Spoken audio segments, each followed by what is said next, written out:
Hello again, everyone, and welcome back to Not Another Greek History podcast. I've already done an episode about Easter, but this is Easter related since actually Easter is coming up right now. We're going to talk about the moment when the ancient Greek and Roman world first heard the name Jesus. And no, I don't mean the way the Gospels tell it. I mean the way non-Christians, the historians, the governors, the skeptics wrote about him. How did they describe this new strange faith coming out of Judea? What did the Greeks and Romans actually think of it?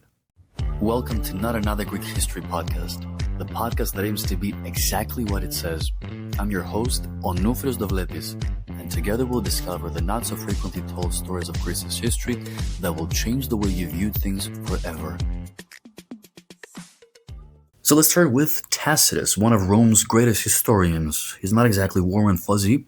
In his Annals, written around the year 115, let's say, to maybe help you remember, he tells us how Emperor Nero blamed a mysterious group called the Christians for the Great Fire of Rome. And then almost casually, Tacitus gives us a priceless line of history. Christus, the founder of the name, suffered the extreme penalty during the reign of Tiberius by order of Pontius Pilate.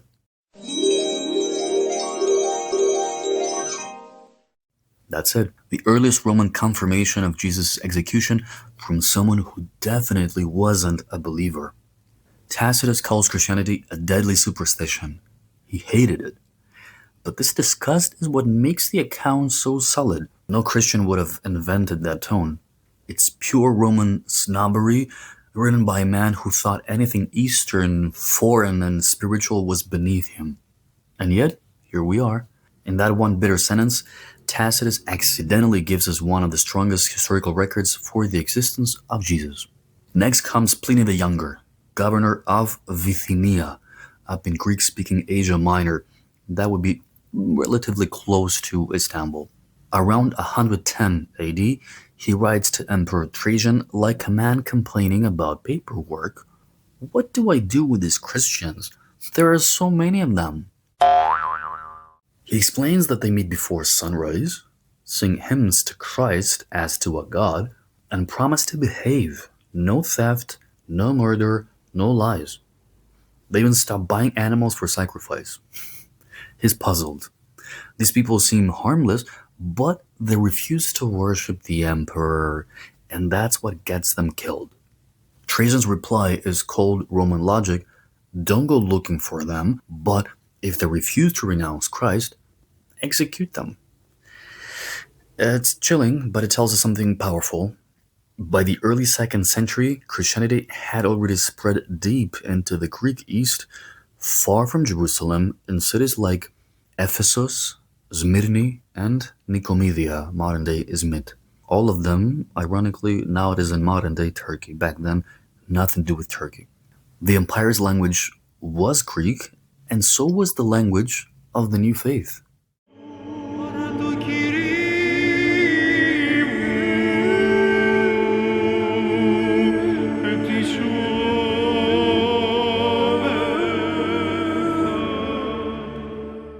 And then there's Suetonius, who wrote the lives of the Caesars.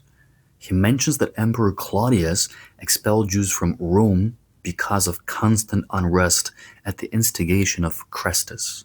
He probably meant Christus, Christos, but got the spelling wrong. Sometimes Romans did. This shows that already by the 40s AD, arguments about Jesus were reaching Rome. Suetonius also mentions that under Nero, Christians, a class of men given to a new and mischievous superstition, were punished. So there it is again, a sneer, but also another confirmation. Something which shows the Roman misspelling of Greek words, and it shows the Roman mockery of this whole thing with Jesus, comes straight from the heart of Rome. That would be the Alexamenos graffito, which is arguably the most famous piece of wall art from the ancient world, and it was discovered in 1857 in Rome. It depicts a man named Alexamenos on the left, standing with one hand raised toward the figure on a cross. However, the figure on the cross is not a standard human, it has the head of a donkey. And the text in Greek says Alexamenos Σέβεται Θεόν. Alexamenos worships God. In the first and second centuries, there was a common Roman and Greek slander called onolatry.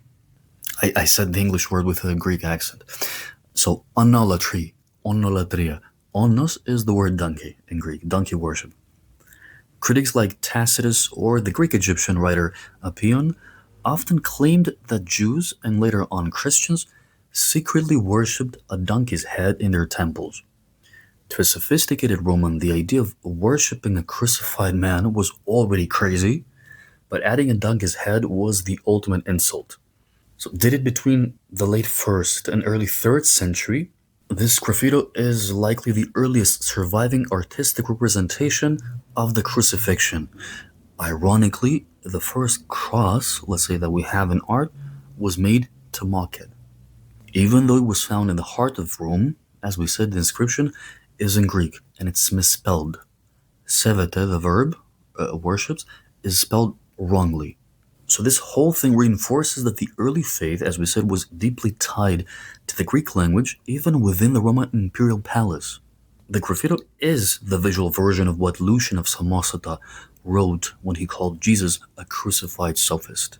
But in a nearby room on the Palatine Hill, another hand wrote a different message in Greek again. Alexamenos fidelis, meaning Alexamenos is faithful. Some historians believe this was Alexamenos' own response to the bully who mocked him. While the world sneered at his strange faith, maybe he wasn't ashamed to claim it.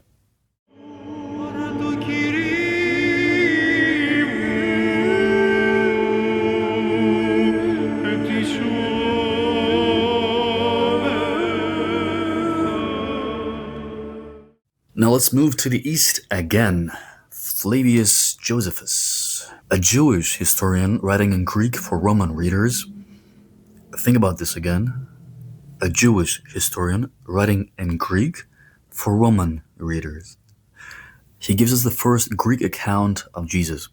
In his Antiquities of the Jews, he writes about Jesus, a wise man, who was condemned to the cross under Pilate and whose followers didn't abandon him. He also mentions James, the brother of Jesus, who was called Christ. Josephus wasn't a Christian. He was trying to stay on good terms with Rome. But he still recorded the existence of Jesus and his followers right there in Greek only a few decades after the crucifixion.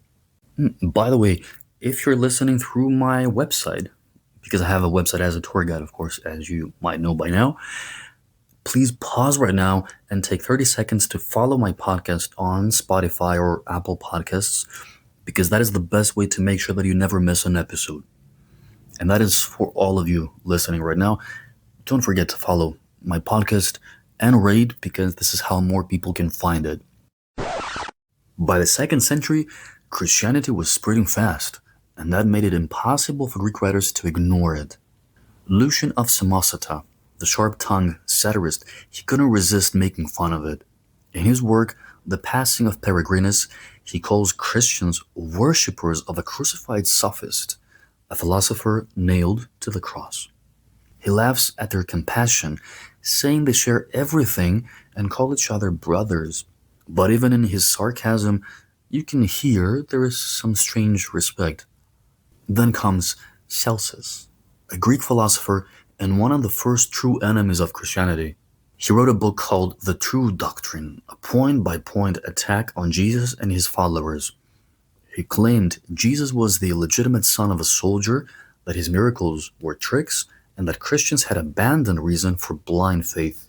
Celsus hated them, but only because he saw that they were winning. His book survived practically because the Christian philosopher Origen wrote a massive reply to refute him.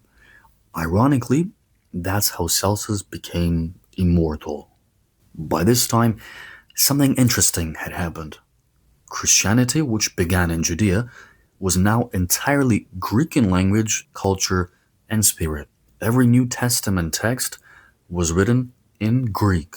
Kini Greek, we say, which means common Greek, which means a simplified form of Greek.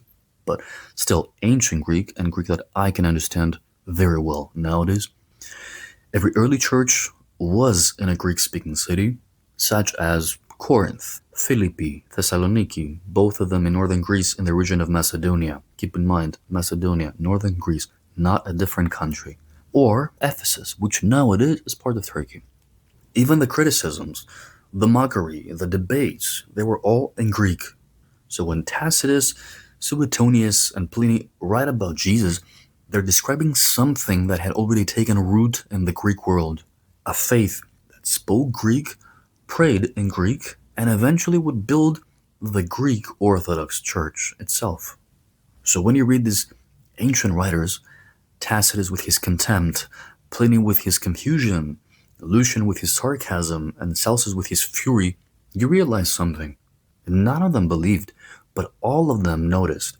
Jesus had walked in a small corner of the Roman world, yet within 1 century, his name was on the lips of emperors, governors, poets, and philosophers. From Judea to Greece, from the Aegean Sea to Rome, everyone was talking about him. Even the people who hated him couldn't ignore him. If you enjoyed today's episode, don't forget to subscribe, rate, and share. Until next time, this is Onoufiros Dovletis signing off from Not Another Greek History Podcast.